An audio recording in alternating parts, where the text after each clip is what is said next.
perkara legal yang diselenggarakan oleh majelis atau lembaga? Majelis Hukum dan HAM PDM Tangerang Selatan. Bagi keluarga Muhammadiyah, saya bukan orang lain, gitu ya. Terutama kalau di sekitaran Ciputat, gitu ya. Saya tinggal di Ciputat cukup lama, dari 92 sampai 2004, jadi 12 tahun. Zaman saya dulu di IMM cabang Ciputat, dulu sering diajak keliling sama dulu ketua PDM Tangerang, kan meliputi Tangsel dan Kota Tangerang ya, Pak Haji Darnawi Dagda, dulu diajak keliling PCM begitu ya, kalau bulan puasa, jadi sampai ke Ciduk, sampai ke Parung, sampai ke Cikupa gitu dan lain sebagainya. Jadi terakhir saya kayaknya berkunjung ke PDM Tangsel tahun lalu kali ya, ngisi pengajian di perguruan Setiabudi, perguruan Setiabudi. Bapak Ibu hadirin sekalian yang saya hormati, tapi hari ini saya nggak ngisi pengajian. Hari ini nggak ngisi pengajian, tapi saya hari ini akan berbagi soal apa itu hak asasi manusia. Nah, gitu ya. Jadi selama ini kan kita sering mendengar hak asasi manusia atau HAM atau Komnas HAM, pelanggaran HAM dan seterusnya. Hari ini tadi materinya udah apa aja ya? Materi yang sudah disampaikan hari ini apa aja? Ada dua Pak untuk materi yang dari awal. Untuk yang pertama ada pengantar terkait dengan buku. Oke. Terus juga yang kedua itu terkait dengan struktur masyarakat. Struktur masyarakat. Oke, baik. Baik, teman-teman sekalian, saya punya waktu, mudah-mudahan nanti nggak terlalu panjang, karena kita juga harus istirahat ya. Teman-teman kan nanti pelatihannya sampai hari Jumat. Sampai hari Jumat ya, sampai jam. Malam ada acara juga? Oh, nggak ada. Lumayan berarti. Dulu kalau Darul Arqam itu ya malam acara. Yeah. Nanti sebelum subuh harus sudah bangun begitu ya. Zaman mahasiswa, tapi kalau sekarang badan udah nggak kuat lagi gitu ya. Nah, teman-teman sekalian, saya akan mulai dari paling dasar-dasar dulu. Mohon dibantu. Baik, teman-teman sekalian, hak asasi manusia itu ada di sekitar kita, ada di dalam kehidupan kita sehari-hari, nggak jauh, gitu ya, nggak jauh. Dari sebuah tempat kecil dekat rumah, begitu dekat dan begitu kecilnya sehingga tidak terlihat di dalam peta. Meskipun begitu, hak asasi adalah dunia setiap individu, lingkungan sekitar yang ditempatinya, di sekolah yang selalu didatangi, di pabrik, di tempat bekerja, di ladang, atau di kantor tempat bekerja. Di sana ada semuanya, ada hak asasi manusia.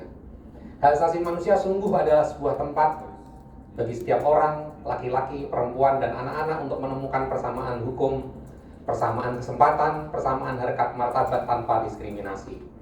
Tanpa kepedulian setiap orang untuk berusaha menegakkannya di lingkungan mereka, kita akan sia-sia untuk menegakkannya di dunia yang lebih besar. Kayaknya ada fotonya di sini ya. Coba diklik sekali lagi. Nah, lagi. Ini istrinya Presiden Franklin Delano Roosevelt. Ya, FD Roosevelt. Jadi hak asasi manusia itu sebenarnya ya ada dalam kehidupan kita sehari-hari, di dalam rumah tangga, di tempat pekerjaan, di sekolahan, di kampus, di pabrik, kita bekerja di pasar. Di sana ada persoalan hak asasi manusia. Coba berikutnya. Karena itu kita akan masuk ke definisi. Ini definisi secara menurut undang-undang. Jadi ada Undang-Undang Nomor 39 Tahun 99 tentang hak asasi manusia. Ya, jadi ini undang-undang lahir di awal-awal reformasi.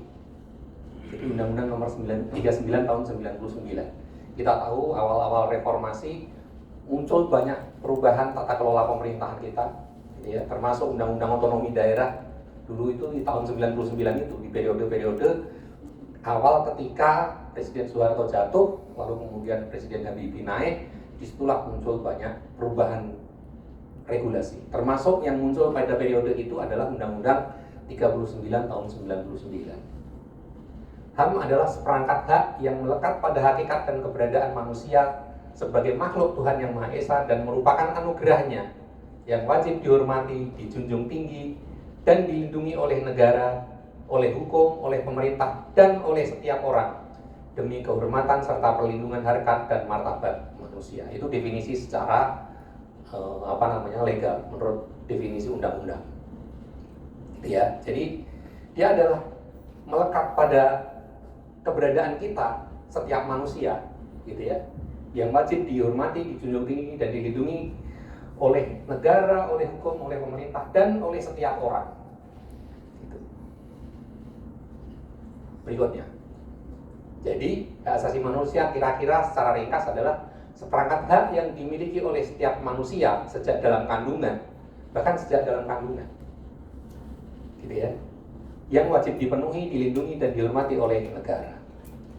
Karena itu ibu-ibu yang sedang mengandung diberikan cuti hamil, misalnya cuti melahirkan, karena itu bagian dari melindungi hak asasi manusia bayi yang sedang dikandung, gitu. Itu bagian dari itu. Berikutnya, jadi setiap manusia punya hak, gitu ya. Nah, ini ada beberapa prinsip-prinsip hak asasi manusia. Universal. Universal itu berarti berlaku di semua tempat, di semua negara, di semua budaya. Mungkin batas-batasnya berbeda, tetapi hak untuk hidup, apakah dia orang Kristen, apakah dia orang Islam, apakah dia orang Afrika, apakah orang Indonesia, hak untuk hidup itu ya sama. Hak untuk tidak diperbudak itu sama. Agama apapun, dia mau suku apapun, hak untuk tidak disiksa itu sama. Gitu ya. Hak untuk bebas berserikat dan berkumpul mungkin bisa batasnya berbeda-beda. Misalnya kalau ada pembatasan demo hanya boleh maksimal jam 6 sore misalnya, itu ada batasannya, tetapi hak untuk berkumpul itu tidak boleh ada larangan. Yang boleh ada adalah pembatasan, nanti ada keterangannya di belakang. Dia melekat pada martabat manusia, tidak dapat dicabut, tidak dapat dibagi ini. Misalnya nanti hak asasi manusia itu jenisnya banyak. Ya, ada hak ekonomi, sosial, budaya, ada hak sipil dan politik, dan seterusnya dan seterusnya. Dalam sejarahnya, pada era Orde Baru zaman dulu, itu hak ekonomi, sosial, budayanya dipenuhi oleh pemerintah. Karena itu dulu swasembada pangan, harga murah, gitu ya. Tetapi hak sipil dan politiknya dibatasi. Dulu orang mendirikan partai politik hanya boleh 3. Nggak boleh dirikan partai politik di luar itu. Gitu. PNS nyoblos partai selain Golkar nggak boleh. Gitu. Ya kan? Zaman dulu begitu. Kita aja yang sekarang, ya generasi yang sekarang aja nggak merasakan bagaimana dulu pembatasan. Kalau mau nyalek dari partai non Golkar itu di Litsus, nah zaman dulu istilahnya Litsus, penelitian khusus oleh kejaksaan, oleh Intel, dan seterusnya dan seterusnya. Gitu. Dulu nggak, mana ada orang kritik presiden secara terbuka, itu nggak ada yang berani zaman dulu. Kalau sekarang kritik presiden di media sosial nggak karu-karuan kan, mau presiden yang lama, yang baru, gitu ya. Zaman sekarang menyampaikan aspirasi itu mudah sekali. Zaman dulu mana ada. Saya ingat zaman saya dulu di IMM Cabang Ciputat, kita mengadakan kegiatan Darul Arkom Dasar di Puncak sana, di Puncak, kerjasama dengan ada pondok pesantren Muhammadiyah di Pacet sana. Untuk ngurus kegiatan pelatihan Darul Arkom Dasar saja, itu harus ngurus izinnya itu antar Polres. Dari Polres, kita dulu ngurusnya ke Jakarta Selatan, harus koordinasi dengan Polres Cianjur sana. Lalu kemudian dari Kesbangpol Jakarta Selatan harus ke Kesbangpol Cianjur sana. Jadi jangan dibayangkan seperti sekarang kita ngadakan kegiatan gampang, gitu ya, nggak ada pembatasan apa-apa. Zaman dulu itu artinya hak asasi manusia itu tidak dapat dibagi. Saya beri hak ekonomi, sosial, budayanya, saya penuhi kebutuhan panganmu, sandangmu, tetapi kamu nggak boleh bikin partai yang aneh-aneh. Nah, itu nggak boleh. Hak asasi manusia itu tidak boleh dibagi-bagi. Non-diskriminasi, tidak boleh diperlakukan secara berbeda bagi orang-orang dengan latar belakang yang berbeda. Kesetaraan, saling terkait dan tergantung, partisipasi, inklusif, tanggung jawab negara dan penegakan hukum. Ini hanya beberapa yang saya jelaskan. Terlalu panjang nanti kalau dijelaskan semua. Berikutnya. Nah, ini sejarah konsep hak asasi manusia. Generasi pertama.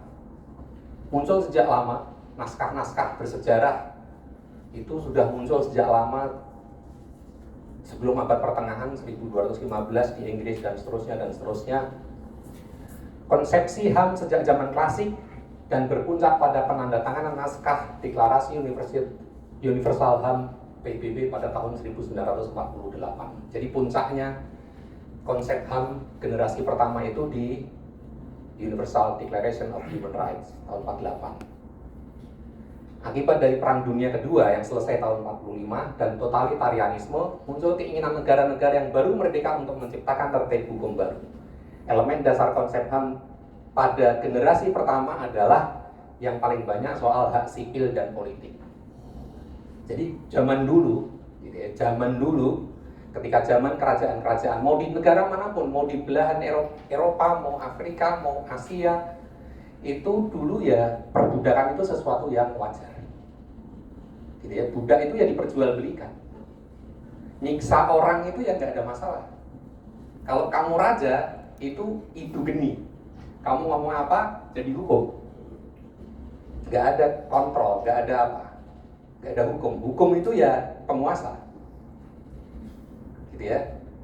Kalau misalnya satu kerajaan, di dalam satu kerajaan misalnya terjadi pertikaian, misalnya perang saudara, itu kalau satu kelompok menang, maka yang dihabisi itu bukan hanya tentaranya saja, tapi kalau dalam bahasa Jawa itu sak cindil labangi, sampai ke anak bayi-bayinya itu masih kecil-kecil itu ikut ditumpas. Jadi hak hidup zaman itu nggak ada harganya. Maka generasi pertama hak asasi manusia itu lebih mencakup hak sipil dan politik.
Maka generasi pertama itu kata kuncinya adalah bebas dari penjajahan, bebas dari penganiayaan, bebas dari penyiksaan, perbudakan, gitu.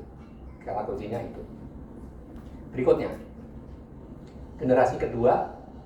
Nah, negara-negara yang baru merdeka tadi itu kemudian mulai bicara soal pembangunan, Setelah merdeka, kan mereka harus menyejahterakan rakyatnya, maka melakukan pembangunan. Maka pada generasi ini terjadi perluasan horizontal konsepsi hak asasi manusia, berpuncak pada lahirnya dua kovenan terkenal, International Covenant on Social, Economic and Cultural Rights dan International Covenant on Civil and Political Rights pada tahun 66. Jadi hak-hak yang diperjuangkan pada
diperbudak, hak untuk diakui sebagai pribadi dan persamaan di depan hukum, hak untuk tidak dituntut atas dasar hukum yang berlaku surut. Hukum yang berlaku surut itu misalnya dalam Al-Quran banyak sekali contoh-contohnya. Jadi ada undang-undang baru, misalnya menyatakan perbuatan A, sejak undang-undang ini keluar, maka perbuatan ini adalah pelanggaran hukum. Gitu ya. Tapi sebelum itu berarti kan bukan pelanggaran hukum. Nah, ketika undang-undang itu keluar, maka perbuatan-perbuatan lama yang kemudian di antara pelanggaran hukum itu sebelumnya itu tidak boleh kemudian undang-undangnya diberlakukan ke belakang. Kalau dalam ayat Al-Quran banyak sekali illa ma qad salaf, biasanya kata-kata yang digunakan itu gitu. Misalnya kalau dalam ayat Al-Quran misalnya menikahi istri bapaknya misalnya, nah itu sebelum ada ayat itu ya dulunya boleh, tapi setelah turun ayat itu ya udah nggak boleh lagi gitu. Itu contoh-contohnya. Illa ma qad salaf itu kecuali yang sudah lewat, nah, gitu. Kecuali yang sudah lewat sebelum ayat itu turun maksudnya. Gitu ya. Jadi itu adalah hak untuk tidak dituntut atas dasar hukum yang berlaku surut. Nah ini hak-hak yang menurut bahkan di UUD 45 dinyatakan pasal 28I UUD 45. Kemudian diuraikan di pasal 4 Undang-Undang 39 tahun 99 itu hak-hak yang tidak boleh dikurangi atau ditunda. Berikutnya. Nah, ini ada hak-hak yang boleh dikurangi atau dibatasi. Misalnya hak memilih dan dipilih. Di Indonesia untuk memilih minimal berusia 17 tahun. Itu maksudnya pembatasan. Di bawah itu ya nggak boleh. Gitu. Capres harusnya 40 tahun, tapi karena ada gitu ya. Itu namanya pembatasan yang diperbolehkan. Gitu. Gitu ya. Hak memilih dan dipilih. Kalau tadi kan hak dipilih, kalau hak memilih kan misalnya belum 17 tahun tapi sudah menikah, nah itu boleh. Gitu. Ya. Atau kalau mantan napi kemudian masuk penjara, nah itu harus nunggu 5 tahun dulu baru boleh dipilih lagi. Nah itu hak memilih dan dipilih berarti boleh dikurangi atau dibatasi. Lalu berikutnya hak atas kebebasan berserikat dan berkumpul. Tadi misalnya berkumpul, tadi misalnya kita mau mengadakan demonstrasi. Yang paling mudah demonstrasi berarti ya untuk berkumpul. Itu berarti kan pemerintah kan punya aturan. Kalau demonstrasi itu harus dibatasi, tidak boleh dilakukan di malam hari, jam sekian harus sudah bubar. Ya, itu kan aturan. Nah itu diperbolehkan pembatasannya. Demonya tidak boleh dihalangi, tapi pengaturannya misalnya tempat tidak boleh misalnya di mana misalnya. Gitu ya. Hak untuk kebebasan berpendapat atau berekspresi ini juga boleh dibatasi atau dikurangi. Kan kita nggak boleh atas nama kebebasan berpendapat misalnya lalu memaki-maki seseorang misalnya, memfitnah orang, kan nggak boleh. Kan bebas. Itu handphone saya, Facebook saya atau Instagram saya, terserah saya, nggak bisa. Jadi ada pembatasannya. Bukan lalu kemudian atas nama, wah ini HAM, terserah saya mau maki-maki siapa, misalnya, nggak boleh. Ya, dan itu berarti hak atas kebebasan berpendapat dan berekspresi itu boleh dibatasi. Itulah beberapa yang disebut sebagai derogable rights, yakni hak-hak yang boleh dikurangi atau dibatasi pemenuhannya oleh negara. Ini contoh. Oke ya. Misalnya hak berserikat. Hak berserikat, kalau zaman dulu kan pembatasannya berlebihan. Hak berserikat dulu, kalau ormas misalnya, ormas atau partai politik dulu harus berdasar Pancasila, gitu ya. Dulu harus berasas Pancasila, semuanya, nggak kecuali. Kalau setelah reformasi kan berubah, sepanjang tidak bertentangan dengan Pancasila. Nah, sebaliknya, gitu gitu ya, sepanjang tidak bertentangan dengan Pancasila. Kalau dulu mau dengan istilahnya dulu asas tunggal. Asas tunggal. Kalau yang senior-senior pasti masih ingat semua bagaimana dulu kita melawan asas tunggal. Karena semua ormas, termasuk ormas keagamaan dipaksa untuk menetapkan Pancasila sebagai asasnya di ADART masing-masing. Beberapa organisasi akhirnya kan dibubarkan atau membubarkan diri dengan sukarela karena menolak itu. Gitu ya. Baik, berikutnya. Nah, tadi pembatasan hak asasi manusia bisa dilakukan atas hak tertentu, tetapi ada syaratnya. Nah, tidak boleh sewenang-wenang.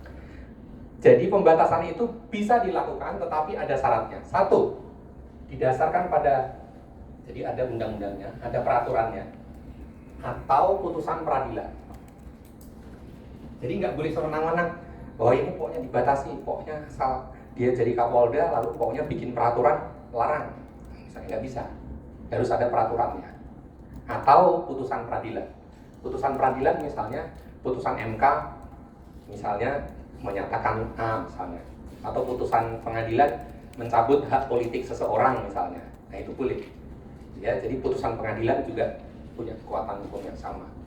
Jadi pembatasan didasarkan pada undang-undang atau putusan peradilan, bukan semau-maunya siapa yang punya kekuasaan. Dua, untuk menjamin pengakuan dan penghormatan terhadap hak asasi manusia serta kebebasan dasar orang lain, kesusilaan, ketertiban umum, dan kepentingan bangsa. Jadi ada tujuan lebih utama lagi pembatasan itu karena untuk menjamin pengakuan dan penghormatan terhadap HAM serta kebebasan dasar orang lain, untuk menghormati orang lain. Karena itu Anda nggak boleh memfitnah, misalnya di media sosial, gitu ya. Itu karena kita juga harus menghormati kebebasan dasar orang lain, hak orang lain, gitu ya. Untuk menghormati kesusilaan, misalnya kita nggak boleh menyebarkan pornografi misalnya. Anda kena undang-undang ITE karena ada nilai-nilai kesusilaan yang harus dijaga, gitu. Ketertiban umum dan kepentingan bangsa. Nah, yang ketiga, pembatasan tidak boleh diperlakukan secara diskriminatif. Nah, misalnya kalau kelompok itu yang kritis lalu kemudian dikenakan undang-undang ITE, tapi kalau kelompok itu yang kritis dibebaskan, karena itu tidak boleh. Nah, gitu ya. Misalnya atau suku tertentu, kalau pekerjaan-pekerjaan tertentu hanya untuk ini kalau suku ini boleh kerja, tapi kalau suku yang lain masuk nggak boleh. Nah, itu tidak boleh, ya. Jadi pembatasan itu tidak boleh diberlakukan secara diskriminatif. Jadi Bapak Ibu sekalian, pembatasan hak asasi manusia itu bisa untuk jenis-jenis hak asasi manusia tertentu dan ada syaratnya. Nah, kira-kira begitu. Ya, ada syaratnya. Berikutnya. Ya. Bapak Ibu sekalian, dalam hukum hak asasi manusia ada yang disebut sebagai pemangku hak. Kita, setiap manusia sebagai individu disebut sebagai pemangku hak, rights holder. Jadi kita sebagai individu, semua kita ini itu adalah orang yang berhak mendapatkan, menikmati, gitu ya, hak asasi manusia. Di sisi lain ada pemangku kewajiban, gitu ya. Ada pemangku kewajiban, terutama adalah negara yang dalam bahasa Inggris disebut sebagai duty bearer. Ya, jadi kita sebagai warga negara, sebagai individu itu berhak atas hak asasi manusia.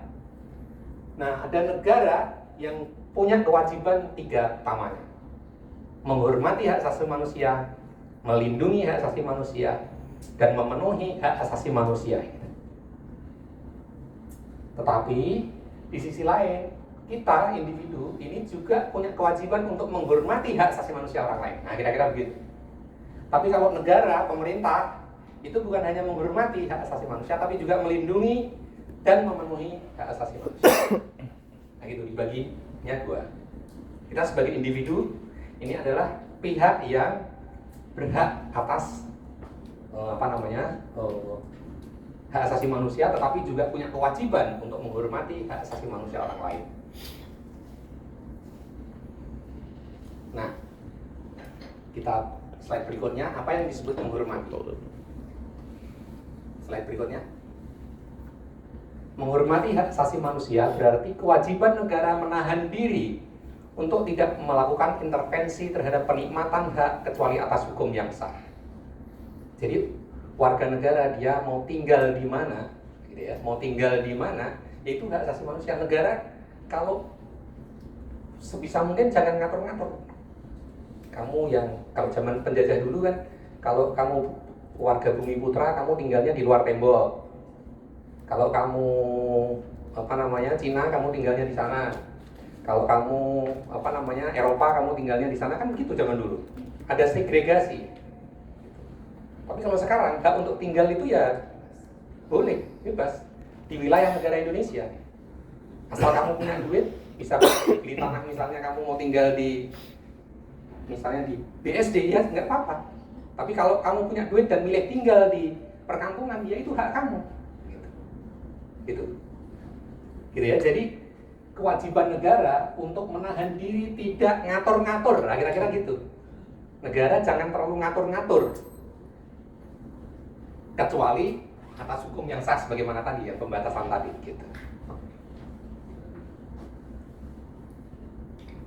Warga negara dia mau bekerja di bidang apa, itu hak warga negara.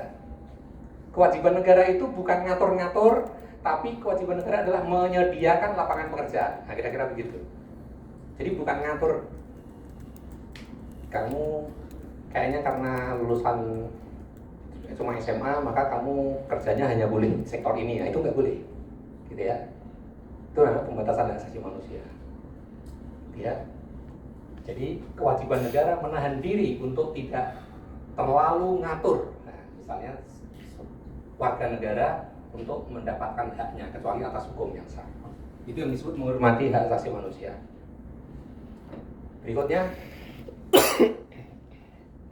melindungi hak asasi manusia. Melindungi hak asasi manusia, negara punya kewajiban untuk memastikan tidak ada orang, kelompok orang, termasuk aparat negara dan korporasi dapat menihilkan atau mengurangi kesempatan setiap orang untuk menikmati hak. Jadi negara itu punya kewajiban, dia punya aparatur untuk melindungi hak asasi manusia. Gitu ya. Jadi kalau ada misalnya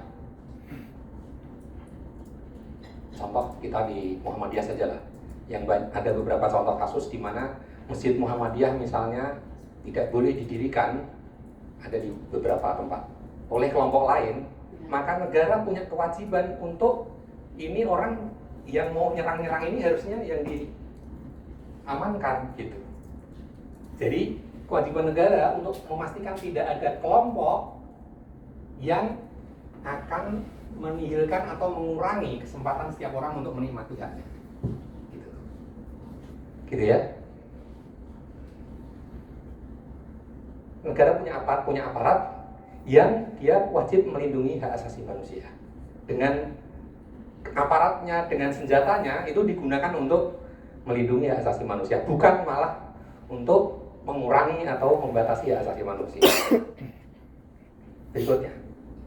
Nah, yang ketiga, memenuhi hak asasi manusia. Kewajiban negara untuk mengambil langkah-langkah legislatif, administratif, yudikatif, dan praktis yang perlu untuk menjamin penikmatan hak setinggi mungkin. Negara itu punya kewenangan untuk membuat undang-undang, punya punya kewenangan untuk mengatur anggaran, yaitu peraturan anggaran itu ya digunakan sebesar-besarnya untuk memenuhi hak asasi manusia, gitu harusnya. Maka ada undang-undang Sisdiknas misalnya untuk mengatur soal hak atas pendidikan, punya anggaran APBN 20% di bidang pendidikan, yaitu digunakan untuk memenuhi hak atas pendidikan warga negaranya. Gitu ya. Jadi kementerian-kementerian yang dibentuk atau dinas-dinas di tingkat provinsi atau kota misalnya, itu kan semuanya punya anggaran, dan itulah mereka dengan regulasi, dengan anggaran, dengan kebijakan, itulah sebesar-besarnya digunakan untuk memenuhi hak asasi manusia, gitu ya. Jadi kewajiban negara untuk mengambil langkah-langkah secara legislatif, administratif, yudikatif, dan praktis yang perlu untuk menjamin kenikmatan hak setinggi mungkin. Slide berikutnya. Nah, oke, sampai situ dulu. Kita berhenti dulu. Waktu saya tinggal berapa ya? Saya sisa 26 menit. Saya ingin tanya jawab sedikit ya. Oke. Saya agak lupa tadi materi saya karena slide-nya banyak sekali tadi. Oke. Contoh-contoh hak asasi manusia yang tidak boleh dibatasi atau dikurangi apa aja tadi ya? Oke. Yang lain? Hak untuk tidak disiksa, hak beragama. Paham ya berarti ya? Nah, ada 3 syarat pemerintah boleh membatasi atau mengurangi hak asasi manusia. Apa aja tadi? Syaratnya, sekarang syaratnya. Ada aturan dan undang-undang. Ada aturan yang menjadi dasarnya atau putusan pengadilan. 2 lagi. Menjamin pengakuan dan penghormatan terhadap. Oke, karena untuk menjamin pengakuan dan penghormatan hak orang lain, kesusilaan dan seterusnya. Yang ketiga, tidak boleh diterapkan secara diskriminatif. Oke. Baik, sekarang kita bicara, wah ini pelanggaran HAM. Wah ini, kalau setiap pilpres kan dulu ada, wah ini capres pelanggar HAM, kan gitu ya. Nah sekarang kita bicara, saya tidak mau nyinggung-nyinggung soal politiknya, tapi saya mau bicara konteksnya, apa yang dimaksud dengan pelanggaran hak asasi manusia. Berikutnya, pelanggaran HAM. Setiap perbuatan seseorang atau kelompok orang, termasuk aparat negara, baik disengaja maupun tidak disengaja, atau kelalaian yang secara melawan hukum, mengurangi, menghalangi, membatasi, dan atau mencabut hak asasi manusia seseorang atau kelompok orang yang dijamin oleh undang-undang ini, maksudnya Undang-Undang 39 tahun 99, dan untuk mendapatkan dan tidak mendapatkan atau dikhawatirkan tidak akan memperoleh penyelesaian hukum yang adil dan benar berdasarkan mekanisme hukum. Jadi kira-kira yang disebut pelanggaran hak asasi manusia itu gitu. Oke ya. Jadi setiap perbuatan seseorang atau kelompok orang, termasuk aparat negara, ada yang disengaja maupun tidak disengaja atau kelalaian. Nah berikutnya, slide berikutnya. Ini bukan, sorry. Oke, terus saja. Nah, pelanggaran HAM itu dibagi menjadi 2 jenis, by commission, by omission. By commission itu adalah pelanggaran oleh negara, pemerintah, karena tindakan dengan sengaja, gitu ya, terjadi karena negara justru melakukan tindakan langsung untuk turut campur dalam mengatur hak warga negara yang semestinya dihormati, gitu ya. Ada demonstrasi misalnya, demonstrasinya tertib sesuai aturan. Mau misalnya menuntut kenaikan upah misalnya, di tempat yang diperbolehkan, jamnya masih diperbolehkan, tapi tiba-tiba ada aparat, misalnya kepolisian, yang langsung geruduk massa aksi, gitu ya, lalu pukulin semua dan seterusnya. Itu pelanggaran negara dengan tindakan, gitu ya, secara langsung. Itu contoh. Yang kedua, pelanggaran negara by omission adalah terjadi ketika negara tidak melakukan suatu tindakan atau gagal untuk mengambil tindakan lebih lanjut yang diperlukan untuk melaksanakan kewajibannya. Jadi kalau ada terjadi misalnya tadi satu kelompok masyarakat tiba-tiba secara beramai-ramai membubarkan pengajian kelompok lain, gitu ya. Ada toh, kasusnya ada kan? Ada. Lalu ada aparat kepolisian di situ cuma diam aja. Padahal dia ada di situ, tidak melakukan apa-apa. Itu maka dia melakukan pelanggaran karena pembiaran. Dia tidak melakukan suatu tindakan yang diperlukan untuk Jangan sampai terjadi pelanggaran hak asasi manusia. Nah, contohnya begitu. Gitu ya. Jadi ada yang sengaja tadi melakukan, tapi ada yang dia harusnya dia melakukan untuk mencegah terjadinya pelanggaran, tapi dia malah diam.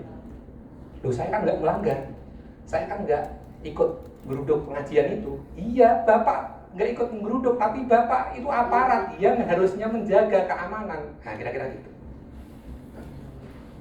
Gitu ya. Beda ya. By omission, by commission.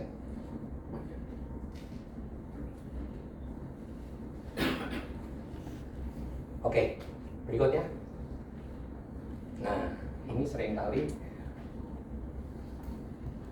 pelaku pelanggaran hak asasi manusia itu secara umum kita sering menyebutnya kalau pemerintah, negara, aparat yang melakukan maka dia disebut sebagai pelanggaran hak asasi manusia. Tapi kalau masyarakat, misalnya orang membunuh orang lain, tetangganya misalnya, maka dia sebenarnya pelanggaran hak asasi manusia, tapi lebih mudah disebut sebagai pelanggaran hukum. Misalnya begitu. Ya. Pelaku pelanggarannya kalau dia masyarakat, maka dia disebut lebih mudahnya disebut sebagai pelanggaran hukum. Tapi kalau aparat negara, pemerintah dan seterusnya, maka dia disebut sebagai pelanggaran hak asasi manusia. Berikutnya. Nah, ini yang isu wah, pelaku pelanggaran HAM berat. Nah, itu ya, pelaku pelanggaran HAM berat. Nah, persoalan pelanggaran HAM berat ini diatur di undang-undang yang berbeda. Jadi ada undang-undang yang berbeda lagi. Kalau tadi hak asasi manusia itu ada Undang-Undang 39 tahun 99, maka persoalan HAM berat itu diaturnya di Undang-Undang 26 tahun 2000 tentang pengadilan HAM. Jadi ada undang-undang yang berbeda lagi. Yang disebut pelanggaran HAM berat di undang-undang itu meliputi dua, genosida dan kejahatan terhadap kemanusiaan. Nah, Bapak tadi menyebut di Israel. Nah, itu ya, itu sering disebut orang sebagai bagian dari genosida, kan sudah dinyatakan oleh pengadilan internasional ya, sebagai genosida, berarti itu pelanggaran HAM berat. Jadi bukan lagi pelanggaran HAM biasa, tapi disebut pelanggaran HAM berat. Pelanggaran kejahatan kejahatan terhadap kemanusiaan nanti ada beberapa contoh yang bisa saya sebutkan. Kalau di Statuta Roma ada 4 jenis pelanggaran HAM berat, ada genosida, kejahatan kemanusiaan, kejahatan perang dan agresi. Di Indonesia kita punya banyak cerita soal pelanggaran HAM berat. Kalau yang sudah diselidiki oleh Komnas HAM ada 17 seingat saya. Tapi yang sudah diakui oleh pemerintah baru 12. Baru 12. Kita menyebutnya di Komnas HAM peristiwa 6566, bukan pemberontakan PKI-nya, tapi peristiwa 66-nya. Ya. Jadi korban yang jatuh pada periode itu, entah itu dari kalangan Muslim, dari TNI, dari PKI, maka peristiwa 6566 itu adalah pelanggaran HAM berat. Penembakan misterius tahun 82-85. Bapak-bapak mungkin sebagian masih ingat. Tahun 82, tahun 85. Saya masih kecil di kampung. Tiba-tiba pagi-pagi ada mayat udah mati dibungkus pakai tikar pandan gitu ya, digeletakkan di pinggir jalan. Orangnya biasanya bertato-tato gitu. Di tahun 82 sampai tahun 85. Jadi pemerintah waktu itu berniat memberantas kriminalitas, dengan cara apa? Ya membunuh tanpa proses hukum bagi orang-orang yang diduga sebagai kriminal. Gali-gali, kalau dalam bahasa Jawa dulu gali-gali. Gali itu rampok, begal, gitu-gitu. Biasanya orangnya bertato. Tanpa proses hukum, pokoknya tembak. Besok tahu-tahu udah tergeletak pinggir jalan. Saya ngalami waktu itu. Jadi Petrus, penembakan misterius itu ke Petrus istilahnya, tahun 82-85. Tanjung Priok 84, Kalangsari 89. Peristiwa Trisakti, Semanggi 1 dan 2, peristiwa kerusuhan Mei 98, penghilangan orang secara paksa 97-98, pembunuhan dukun santet 98, peristiwa Timur tahun 99, dan beberapa yang lain. Ada di Aceh, ada 3, di Papua ada beberapa. Tidak saya sebutkan semua, ini contoh-contoh saja. Dalam konteks pelanggaran hak asasi manusia ini, pelanggaran HAM berat ini, Komnas HAM bertindak sebagai penyelidik. Ini masih tahap awal sekali. Nah, hasil penyelidikan nanti diserahkan sebagai kepada Kejaksaan Agung dan mereka lah yang bertindak sebagai penyidik. Nanti teman-teman akan belajar lebih lanjut soal nanti hukum acara. Saya kira sampai ke sana nanti ya Mas ya. Nanti akan bicara penyelidikan itu apa, penyidikan apa, gitu ya. Jadi Komnas HAM dalam konteks ini bertugas sebagai penyelidik, dan ini 17 tadi itu sudah diselesaikan semua oleh Komnas HAM dan sudah diserahkan ke Kejaksaan Agung. Mandatnya di Kejaksaan Agung. Nah, kira-kira begitu. Beberapa yang sudah disidangkan di pengadilan biasanya pelakunya dibebaskan. Itu masalah memang. Gitu. Peristiwa Tanjung Priok sudah dibawa ke pengadilan, sudah dibentuk pengadilan HAM-nya, tapi pelakunya jadi dibebaskan. Peristiwa Timor 99. Jadi adik-adik ini mungkin nggak tahu peristiwa Timor itu sekarang Timor Leste itu dulu bagian dari Indonesia, provinsi ke-27. Ketika dilakukan referendum, menjelang dilakukan referendum tahun 99, dan ketika pemungutan suara Indonesia kalah, lalu habis itu lalu ada proses penyerangan secara membabi buta, penembakan dan seterusnya secara membabi buta di sana, yang dilakukan diduga oleh aparat kita. Sudah dibawa ke pengadilan, tapi pelakunya ya dibebaskan. Terakhir kemarin 2022 akhir sampai awal 2023 kasus di Papua Paniai juga sama, sudah dibentuk pengadilan di Makassar, tetapi yang diajukan ke pengadilan bukan orang yang seharusnya. Nah, kira-kira gitu. Jadi itu tantangan pelanggaran HAM berat. Penyelesaian pelanggaran HAM berat, tantangan kita masih besar sekali. Tapi saya hanya ingin memberi penjelasan. Tadi ada pelanggaran HAM, ada pelanggaran HAM berat, jadi jangan kebalik-balik, gitu ya. Kategorinya apa saja, contoh-contohnya apa saja, itu kira-kira ini. Slide saya masih ada? Masih. Oh iya, ini nggak usah, nanti terlalu ini. Oke, teman-teman sekalian yang saya hormati, saya kayaknya berhenti di situ dulu. Saya kembalikan ke saudara moderator. Mungkin ada nanti beberapa hal yang bisa kita diskusikan lebih lanjut. Atau kalau nggak ada, nanti saya yang nanya kayak tadi.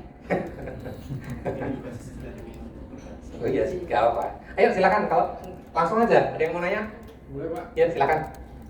Untuk pertanyaan kita buka satu termin terlebih dahulu. Ya. Untuk satu termin 3 penanya, silakan dari Ya, boleh. Baik, terima kasih. Saya kira ini menarik sekali pada materinya, dan saya teringat beberapa peristiwa yang sudah berlalu gitu ya. Ini memang ya itulah yang sudah terjadi gitu Pak. Tapi saya ingin bertanya ke Bapak tentang pelanggaran HAM nih Pak. Pelanggaran HAM berat itu tadi kan disebutkan termasuk yang sekarang di Palestina ya Pak ya, yang dilakukan oleh negara Israel gitu ya. Nah, pertanyaan saya Pak, dari dulu sampai sekarang itu Pak, yang banyak melanggar HAM berat itu Pak, negara mana saja? Terima kasih. Oke, silakan. Berikutnya.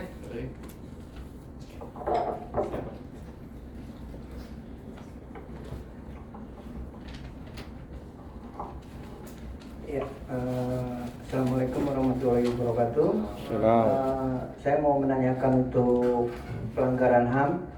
Misalkan kalau kita tidak mau menjawab itu, kita bisa dikatakan kita untuk kita dapat hak asasi manusia kita, gitu kan? Tapi di sini kan ditulis tidak untuk dituntut untuk dalam hukum yang berlaku. Nah, sedangkan di pihak kepolisian, di situ pihak kepolisian juga dilindungi oleh undang-undang untuk penyidikan. Nah, karena ada temuan di lapangan, ada teman-teman dari komunitas yang di saat dia keluar dari satu hotspot, dipegang sama aparat, itu disuruh ngaku dan menjawab, yang mulutnya ya, dimasukin bambu sampai keluar darah gitu kan. Dia harus mengakui, tapi tetap tidak mengakui apakah pihak aparat itu melanggar HAM atau kami kaum termarginalkan melanggar undang-undang. Seperti itu, Pak. Terima kasih. Berikutnya, Satu pertanyaan lainnya. ibu-ibu, biar ada kesetaraan gender ini. Ada dua Biar ada ibu. laki-laki semua. Setara gender. Iya, baik, terima kasih Bapak. Saya baru kali ini ikut materi yang berhubungan dengan HAM. Ikut pelatihan paralegal ini yang ketiga kalinya. Banyak pencerahan yang kami dapatkan hari ini. Ada beberapa pertanyaan. Tadi dikatakan HAM itu dibagi dua gitu ya. Satu yang yang Sengaja dan pembiaran gitu. bukan yang dibatasi dan tidak dibatasi. Salah satu yang tidak dibatasi itu hak untuk tidak disiksa gitu Pak ya. Nah, kami melihat di tengah masyarakat justru ini yang sering terjadi gitu. Tapi pihak-pihak yang terkait yang harusnya mengangkat ini atau memberantas kegiatan ini, tapi justru membiarkan gitu. Jadi di mana letak keadilannya gitu ya Pak ya. Dan mohon maaf, jadi terlalu banyak pelanggaran HAM sebenarnya yang kita rasakan gitu. Tapi penyelesaiannya sampai di mana? Yang kecil-kecil saja ada pelanggaran HAM gitu ya Pak. Termasuk tadi hak untuk tempat tinggal di mana saja gitu. Nah, ini menarik saya. Katakanlah kemarin ramai orang-orang Cina itu datang ke negara kita gitu. Ada yang tidak setuju, keberatan, tapi mereka boleh-boleh saja datang serombongan, bergerombolan itu ya Pak ya. Itu saja, itu bukan pertanyaan, pernyataan. Jadi mereka boleh datang kemana saja di negara kita karena itu hak mereka bisa gitu. Mungkin gitu ya Pak, terima kasih. Baik, silakan kepada Oke, kalau perempuan boleh Di nambah. termin selanjutnya mungkin untuk pertanyaan selanjutnya mungkin di termin selanjutnya ada 2 termin. Nggak apa sekalian. Oke, baik, silakan. Berarti saya tambah ada 2 lagi untuk dihabisin saja untuk 5 pertanyaan. Ada lagi yang bertanya? Oke, bertanya. Berarti Silakan. hanya 5 ya untuk termin 1 ya. Baik, terima kasih, silakan Ibu. Untuk meja.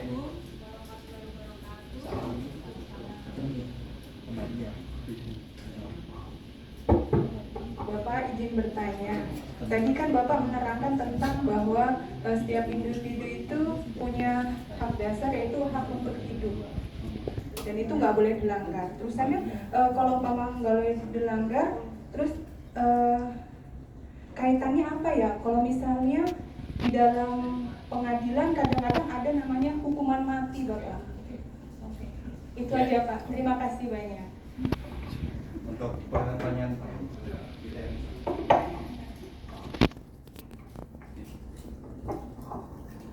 Terima kasih atas kesempatannya. Ya. Jadi saya mau tanya tentang ini Pak. Tadi dari tampilan ada HAM itu ada 2. Pertama yang dilakukan oleh negara, satu oleh masyarakat ya. Nah ini untuk negara ini apakah meliputi sampai tingkat presiden sampai RT, intinya dia mewakili negara atau gimana? Ya, Itu aja. Oke.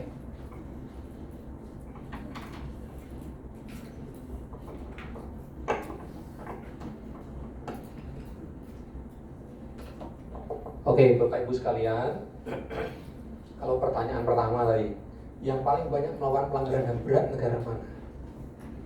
Hampir semua negara punya sejarah pelanggaran HAM berat masa lalu.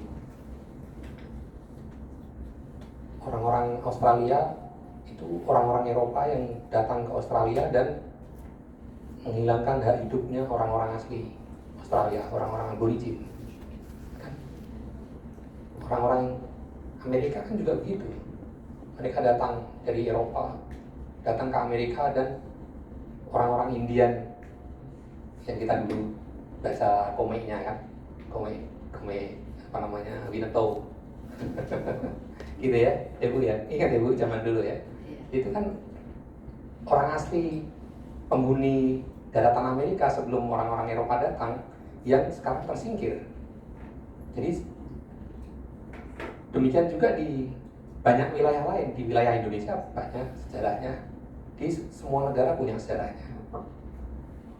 Afrika Selatan pernah punya sejarah apartheid, gitu ya. Jadi diskriminasi yang sifatnya rasial. Jadi orang-orang asli kulit hitam disingkirkan, kemudian yang berkuasa adalah orang-orang kulit putih meskipun mereka pendatang dan jumlahnya sedikit. Saya pernah datang ke sana, ke Afrika Selatan sana tahun 2018 seingat saya. Meskipun apartheid sudah diangkat, sudah dihilangkan gitu ya sejak Nelson Mandela menang pemilu, tapi suasananya itu masih kelihatan, masih terasa sekali. Jadi kalau habis maghrib itu udah sepi. Datang ke mall gitu, yang datang sudah nggak serame kita 5 tahun lalu. 5 tahun lalu mall masih ramai, kalau sekarang enggak kan. Kalau sekarang sih karena orang milih belanjanya online. Tapi kalau 5 tahun lalu di Indonesia, mall itu ramai sekali kan, sebelum pandemi terutama. Gitu ya. Jadi, nah di Indonesia juga pernah punya pengalaman sejarah pelanggaran HAM berat yang tadi saya contohkan banyak sekali. Jadi di hampir semua bangsa itu pernah punya pengalaman pelanggaran HAM berat. Karena itulah tadi generasi pertama hak asasi manusia itu adalah kemerdekaan. Yang dari kemerdekaan itu orang bebas dari perbudakan, dari penjajahan, gitu ya. Bebas untuk memilih pemimpinnya sendiri, mau nanam apa di kebunnya terserah, gitu ya, tidak ditentukan oleh penjajah, dan seterusnya dan seterusnya. Karena itu menjadi aspirasi semua bangsa. Maka tahun 55 ada konferensi Asia Afrika, itu kan bagian dari generasi itu untuk memerdekakan negara-negara Asia dan Afrika yang waktu itu masih banyak negara-negara di Asia Afrika yang masih dijajah. Jadi banyak sekali dan pelanggaran HAM yang paling berat, gitu ya, yang paling mencolok itu adalah penjajahan. Nah, gitu. Karena dari penjajahan lah semua kejahatan kemanusiaan itu terjadi. Gitu. Iya kan? Karena atas nama penjajahan kan para budak-budak Afrika kemudian dibawa ke Amerika, di sana dipekerjakan menjadi budak-budak yang diperjualbelikan, disiksa dan seterusnya dan seterusnya. Penjajahan adalah wajah paling buruk dari pelanggaran hak asasi manusia. Tadi ada kasus apakah kalau kita diam itu diperbolehkan ketika misalnya diperiksa oleh polisi, gitu ya. Kalau kasusnya seperti itu ya polisinya yang melanggar hak asasi manusia karena dia melakukan penyiksaan. Sekarang pemeriksaan kepada tersangka itu tidak boleh lagi menggunakan cara-cara kekerasan, penyiksaan, itu nggak boleh. Kalau zaman dulu ya, kalau zaman dulu Anda tahu polisi kalau meriksa maling apa gitu itu dia duduk di kursi aja gini. Nah itu tersangkanya nanti jempolnya kuku jempolnya yang diinjek kaki kursi gini. Zaman dulu gitu. Iya Pak ya.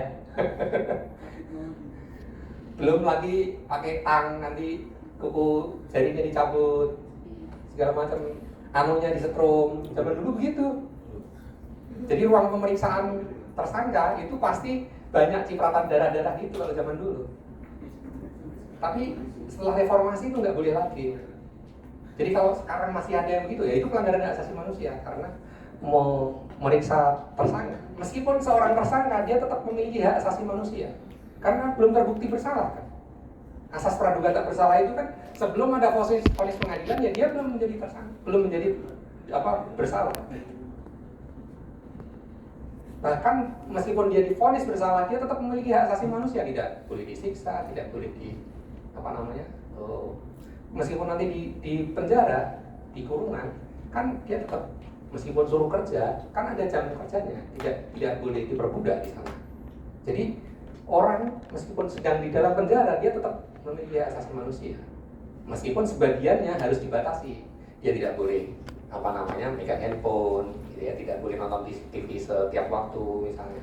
Itu kan pembatasan hak asasi manusia, tetapi hak untuk hidupnya, hak untuk tidak disiksanya kan nggak boleh dikurangi tadi. Gitu. Betul, tapi kan untuk penyelidikan atau penyidikannya aparat penegak hukum kadang mengacu dengan undang-undang yang undang-undang untuk menggali informasi. Ya, tapi cara-caranya sudah tidak diperbolehkan menggunakan cara-cara. Tapi yang ada di lapangan malahan bukan sebelum reformasi, belum lama ini malahan gitu kan, dengan BAP-nya bukan BAP, dia di satu tempat yang langsung dipegang sama polisi, yang mulutnya disuruh makan, disodok gitu. Iya, itu cara pemeriksaan yang melanggar hak asasi manusia, gitu ya. Nah, kita itu tadi kayaknya ada satu hak, kita diperlakukan setara di depan hukum, nah gitu. Maka hak tersangka itu boleh didampingi kuasa hukum, gitu ya. Itu berhak. Kalau memang memerlukan, ya berhak didampingi. Lapor, misalnya kalau nggak punya uang, ya lapor ke LBH misalnya, yang nggak perlu keluar biaya misalnya. Kita punya UMT, punya ada LBH-nya, mereka bisa mendampingi, begitu. Jadi nggak boleh pemeriksaan kepada tersangka itu dilakukan dengan cara melanggar hukum, itu tidak boleh sekarang ini. Itu kalau masih ada ya begitu, ya itu harus dilaporkan, harus diperiksa ke propamnya, gitu. Gitu. Yang berikutnya, tadi Ibu ya? Iya. Tadi yang soal Untuk tidak disiksa. untuk tidak disiksa, tadi konteksnya apa ya? Realita yang terjadi itu pihaknya tidak bisa. Oke. Kita sering melihat ada pencopet misalnya, tangkap harga langsung geruduk rame-rame gitu ya, lalu dimain hakim sendiri misalnya, atau orang naik motor lalu kemudian nyerempet orang, lalu dikejar rame-rame, lalu dibakar motornya, lalu orangnya juga dipukuli rame-rame gitu ya. Disitulah sebenarnya diperlukan tadi coba slide. Oh, slide. Oke. Sebentar. Yang mundur. Terus. Ya, nah ini di sini dia. Bapak Ibu sekalian, kita sebagai individu itu tetap harus menghormati hak orang lain. Hak orang lain untuk hidup, hak orang lain untuk tidak disiksa, itu tetap harus kita hargai. Gitu ya. Betul. Persoalannya adalah kemudian apakah aparat, misalnya kalau harusnya aparat kemudian kan dalam konteks ini dia harus melindungi hak warga negara tadi yang mengalami kekerasan. Bagaimana sikap aparat yang ada di situ? Kalau dia melihat ada kekerasan misalnya, harus segera melakukan tindakan untuk melindungi hak asasi manusia. Meskipun dia tersangka pelaku pelanggaran, tetap dia memiliki hak. Maka kita selalu diwanti-wanti jangan melakukan main hakim sendiri. Nah, jangan main hakim sendiri, itu kan dalam konteks kita menghormati hak. Iya. Gitu. Jadi penyiksaan termasuk tadi itu, orang sama sekali tidak boleh disiksa. Bahwa nanti oleh aparat keamanan atau oleh kita dilaporkan ke aparat penegak hukum, kemudian di proses pengadilan biar dia jatuhi sanksi sesuai undang-undang yang berlaku, tetapi bukan disiksa, apalagi dibakar hidup-hidup misalnya. Apa? Oke, kemudian soal hak tinggal. Tadi hak tinggal itu kalau dia warga negara Indonesia, gitu ya, warga negara Indonesia, dia mau tinggal, silakan, mau tinggal dimanapun boleh. Yang dipersoalkan kan sekarang mereka mungkin bukan warga negara Indonesia. Nah itulah yang kalau pengaturan soal warga negara asing tinggal di Indonesia, nah itulah yang harusnya diatur oleh pemerintah dengan sebaik-baiknya. Yang saya sebutkan tadi adalah konteksnya adalah antara pemerintah dan warga negaranya. Gitu. Kalau kita mau siapapun, apakah dia pejabat, mau dia orang Jawa, mau orang Sunda, mau orang Padang, mau orang manapun, kita misalnya saya orang Jawa tapi saya kayaknya nanti setelah pensiun mau tinggal di Padang misalnya, ya nggak ada masalah apa-apa. Kita sebagai warga negara berhak untuk tinggal dimanapun, gitu. Tapi kalau soal orang asing membeli properti di Indonesia, nah inilah yang harus diatur oleh pemerintah dengan sebaik-baiknya, gitu. Ya, berbeda konteksnya dengan kepemilikan aset oleh warga negara asing. Hukuman mati, teman-teman sekalian, hukuman mati saat ini proses perkembangannya di seluruh dunia sudah banyak negara yang menghapuskan hukuman mati. Karena itu kalau di Amerika misalnya hukuman penjara itu bisa 200 tahun misalnya, 150 tahun, karena mereka mencoba untuk menghindari hukuman mati, gitu ya. Tapi dengan hukuman penjara yang panjang sekali. Kalau di kita kan maksimal 20 tahun, gitu ya. Atau seumur hidup. Seumur hidup itu bukan sampai mati. Seumur hidup itu kalau misalnya Anda misalnya umurnya 30 tahun saat ini, maka Anda diberi hukumannya ya 30 tahun gitu. Seumur hidupnya dia dikali jatuh ya gitu.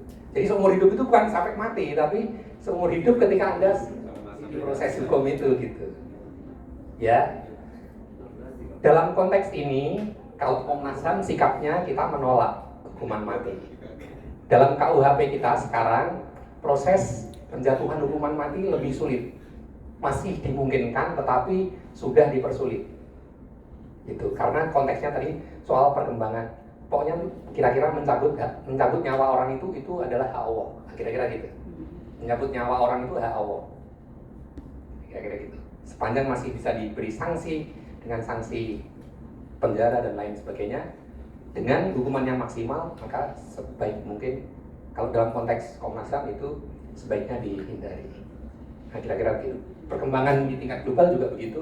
Semakin banyak negara menghindari hukuman mati dengan menjatuhkan hukuman yang berlipat-lipat tadi, gitu. Kalau di banyak negara lain. Siapa yang disebut negara? Negara itu ya seluruh aparat negara, pemerintah, gitu ya, struktur pemerintahan, aparatnya sampai yang paling bawah. Selama dia punya kewenangan untuk mengatur, gitu ya, kita ngurus apa-apa misalnya ke mereka, yaitu dia adalah bagian dari negara, dia adalah bagian dari pemerintah, gitu ya. Meskipun dia polisi misalnya pangkatnya misalnya cuma yang peret sini merah misalnya, ya dia tetap dia adalah aparat keamanan negara, gitu ya. Jadi aparat negara itu dari tingkat atas sampai yang paling bawah. Saya kira saya percepat di situ ya. Saya kira hampir semua pertanyaan sudah saya respon. Mudah-mudahan Anda tidak puas, biar nanti Anda lebih bertanya lagi pada materi-materi berikutnya. Saya kembalikan ke moderator. Terima kasih. Mohon maaf yang tadi awalnya 2 termin dikarenakan waktu juga sudah menunjukkan soal 17.37 sudah overtime. Jadi mohon maaf untuk pertanyaannya, mungkin langsung ke Pak Pram untuk bertanya untuk lebih lanjut, untuk kejelasan ataupun lebih lanjut ya Pak ya, untuk pertanyaan-pertanyaan yang tidak menjawab. Mungkin itu saja. Tepuk tangan untuk kita semua bisa sampai dengan hari ini. Saya selaku moderator sangat mengapresiasi untuk keaktifan dari Bapak Ibu sekalian sudah bisa mengikuti dari jalan awal sampai dengan akhir acara.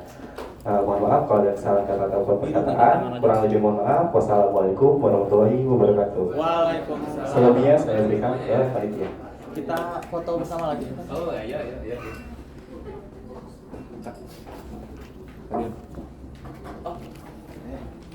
Maaf. Baik. Pak, oke. Saya bisa ngumpetin tangan.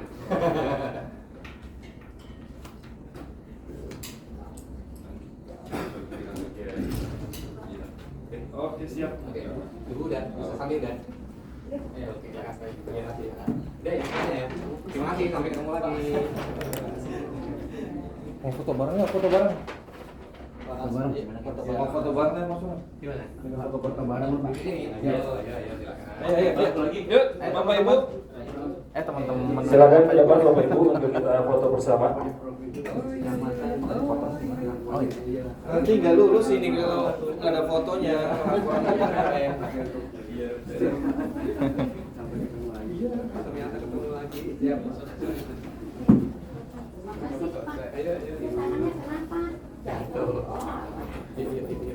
Siapa yang depan ini? Ayo, Ratna, ayo. Mila, cepat.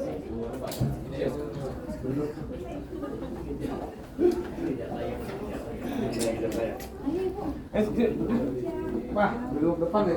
Maaf kita. Saya juga memudahkan.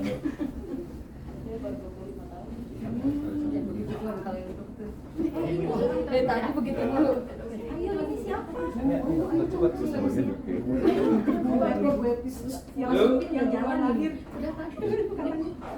Udah masuk Ibu, silakan duduk. 3, 2, 1. Lagi. 3, 2, 1. Ganti gaya. Oke. Ganti gaya.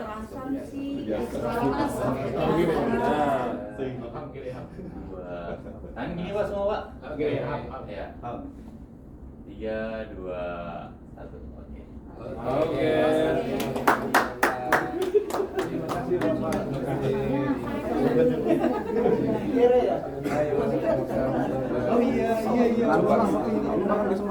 Terima kasih kami ucapkan kepada Romo Ubay Tantowi telah berbagi jadwal buat besok kepada kita semua. Baik Bapak Ibu, alhamdulillah hari ini rangkaian kegiatan kita telah selesai. Sebelum pulang ada briefing sedikit untuk besok.